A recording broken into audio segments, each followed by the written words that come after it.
BSUBeavers.com here with head volleyball coach Wayne Chadwick after a 3-0 loss to number 18 Wayne State today. Coach, just give us your overall thoughts on the match.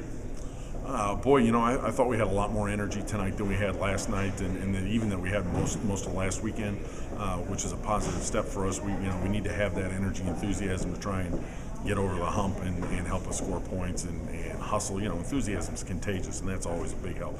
I thought we did pretty well there. We had some great long rallies tonight. For I don't know how many matches in a row now. For about the last 3 weeks, we're averaging somewhere around, I think, 16 or 17 digs a game, which is a pretty good number. So our defense has really stepped up. I'm very pleased today, obviously not necessarily with the outcome, but very pleased with just the overall effort and energy that we showed tonight. And defense and blocking, I thought was a pretty good performance. I thought our serve receive passing was better than it's been recently. So there's some things to build on there. And now the key is, next week in practice, we gotta focus on getting our offense back on track. You mentioned getting your offense back on track. What's the key, do you think, to doing that?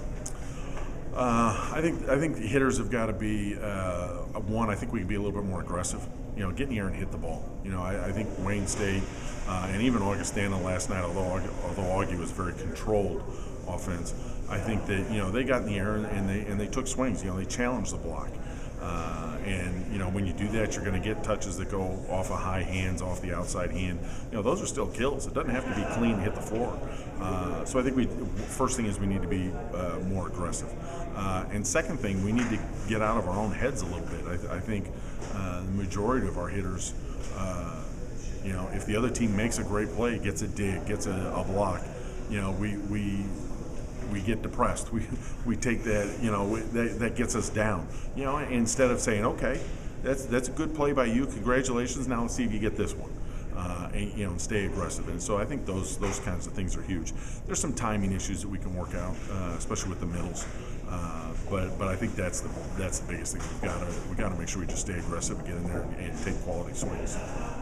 Looking forward, you guys hit the road for your final road trip of the season. You face Concordia St. Paul, and then you face MSU Mankato.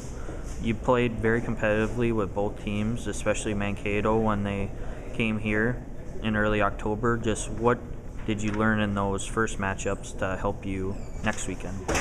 Well, I think Concordia, we got to play them first on Friday. They just execute at such a high level. That's the thing that sets them apart and why they've won 6 straight national championships.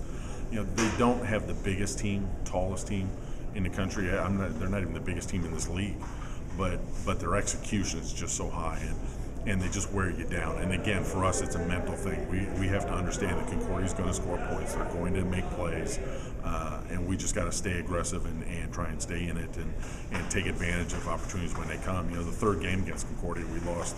I don't think it was 26-28, something like that. But we had a real opportunity to win that game when they were up here and extend the match. With Mankato, that's one we should have won, plain and simple. That was a case of Mankato, even though they're a little down this year, it's still Mankato. They're used to being one of the top teams in the league, one of the top teams in the country, and they know how to win. And they keep an even keel. They keep their heads about them and keep pushing through. Whereas, especially early in the year, we're still trying to learn and figure that out. And I think the pressure or the expectation to win that match, may have weighed on us a little bit at the end. This matchup is going to be real interesting, I think, with Mankato because it's an entirely different situation. We played them here. It was the second night after they had played a match at Crookston, had to travel here. We had them at home. Now it's the other way around. Now it's going to be second night at their place, and we're the ones traveling, and so that puts a different spin on it. And it's going to be very important for us to, again, I sound like a broken record, but just keep our heads about us, stay aggressive, and take advantage of opportunities when they come. All right, thanks, Coach. Thank you.